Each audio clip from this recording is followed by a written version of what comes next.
Are you aware that the way you treat yourself affects all aspects of your life? Hi, I'm Laurie, and today we are going to talk about your self-worth, how you see yourself, and how God sees you. Our identity is very important when you receive Jesus as your Lord and Saviour. It means that you are instantly included in His loving family of God. Your loving Heavenly Father, Jesus and Holy Spirit loves you so much.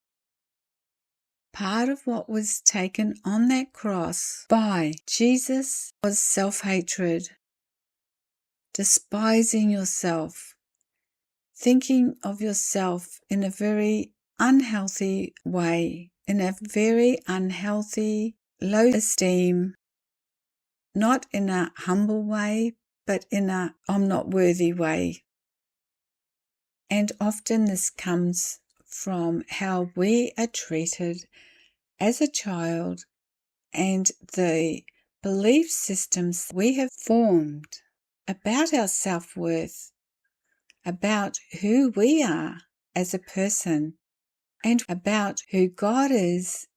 And we try to earn our approval, to make ourselves feel better, to prove our worth, to create an identity which is based on approval and based on performance, on how good we are.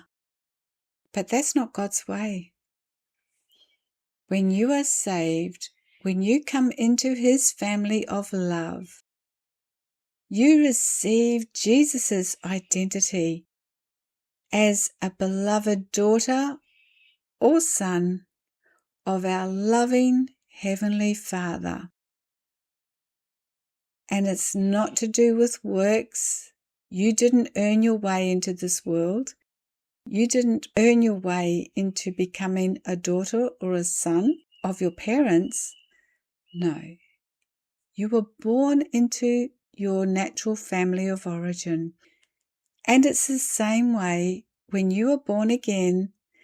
You are born into a loving Heavenly Father's kingdom, into His family by Jesus' love and by His sacrifice on the cross. He took it all. He took all sin, shame, unworthiness, self-hatred, every bitterness, pain and sorrow, infirmity, everything, poverty, everything was put on Jesus so that you could be free in every aspect, in every way of your life. And that's good news. So when we look at the scriptures today, we're going to look at how Jesus sees you, and we're going to see what God has to say about your heart, your soul, your identity. That is your self-worth or self-esteem. The scripture says, as you think in your heart or believe in your heart, that is your soul, so you are. According to what you believe, how you perceive yourself, what you believe about yourself and others, so you are. So we need to get our beliefs, thoughts, heart and soul, our perceptions in alignment with God in every aspect of our life, including your self-worth and your esteem, your identity. Your identity governs everything, your choices, your decision-making, which we talked about in the last episode. It affects the way you treat others. It reflects outwardly your internal beliefs. your identity, your self-worth is your operating center. That's a new way of looking at it, isn't it? But it's true. Out of your heart, that is your beliefs, your perceptions, your self-talk, your paradigms, mindsets, and everything that was formed in you, your core heart beliefs. Out of your heart, out of all of these things, your life is governed. And out of the heart, the mouth speaks, Scripture says. So as I mentioned before, all of our beliefs and our identity are often established at a very young age, and they are reinforced as your life goes on, either for good by Jesus or for bad, for pain and sorrow, construction or destruction.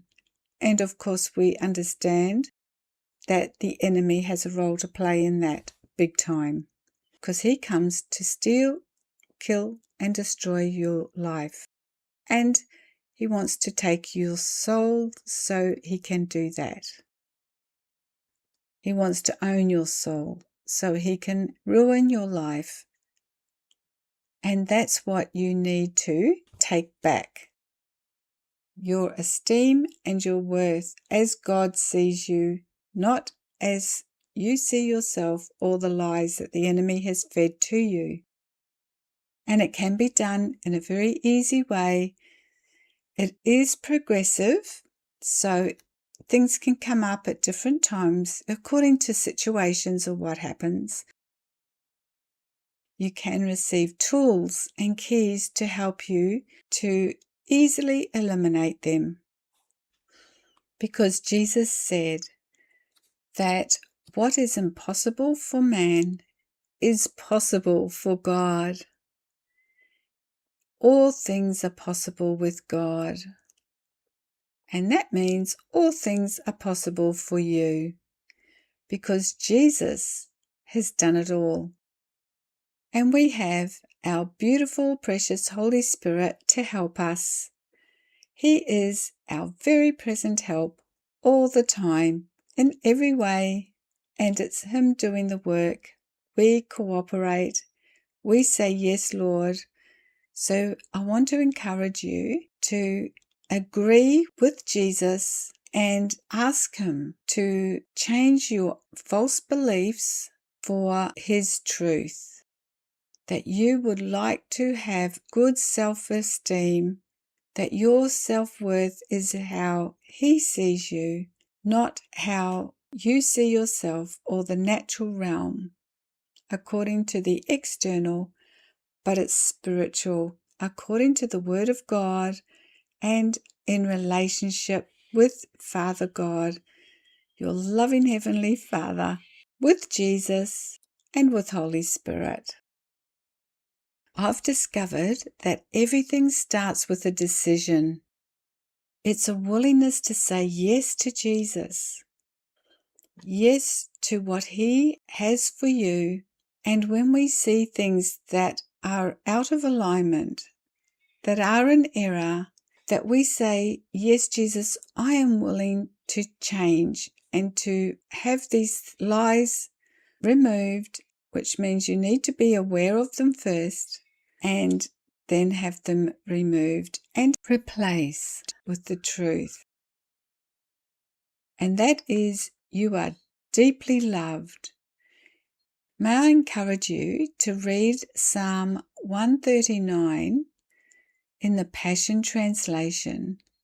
It is a beautiful description of how much you are loved, you are cherished, and you are created in a very unique, beautiful way that is tarnished in some ways at the moment.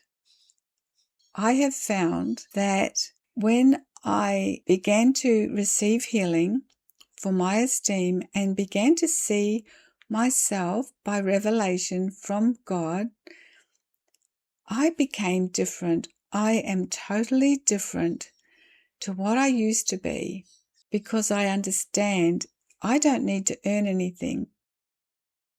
You have nothing to prove. There's nothing to earn. You are already approved of.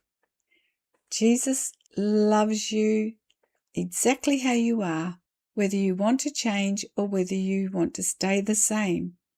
He loves you. He loves you.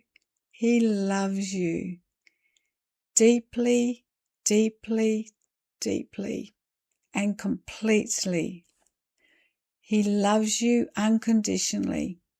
He gave his life for you because he loves you so much, so that you could come back into right relationship with your Heavenly Father and be filled with his love, his truth, and the blessing as a beloved daughter and beloved son. However, he does want to heal you. Jesus said, I've come to heal. He wants to restore your heart. He wants to restore your self-worth and your esteem and every area of your life. Start by being kind to yourself. One of the first words that I heard Jesus say about my self-esteem, he spoke into my heart and said very clearly, will you be kind to yourself? Will you be kind to yourself for me? I said, yes, Lord. I don't know how to do that, so will you help me, please? And he said, yes. And that began a whole new way of speaking for me. So when I messed up or made a mistake, instead of abusing myself and running myself down, which is what I always did and I had happened to me, I would say, oops, it's okay, never mind, oops, try again. And I learn. And I started speaking kindly, and it felt really good, actually. It felt wonderful, because as you believe, you will become. As you speak, you will become. As you behave, you will receive back to you.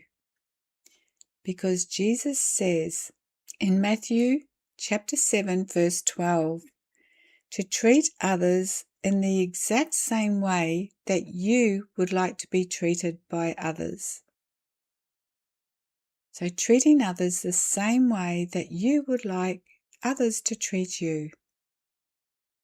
I pray this has blessed you, and I pray that your self-worth will become God's self-worth, and you are willing to say yes to Jesus, yes to his love, and to see yourself how your loving Father sees you, as a beloved, cherished daughter or son, made in Jesus' image, being created in Jesus' image, moment by moment, choice by choice, day by day, as you will allow him to.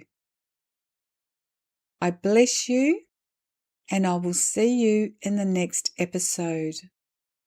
Bless you.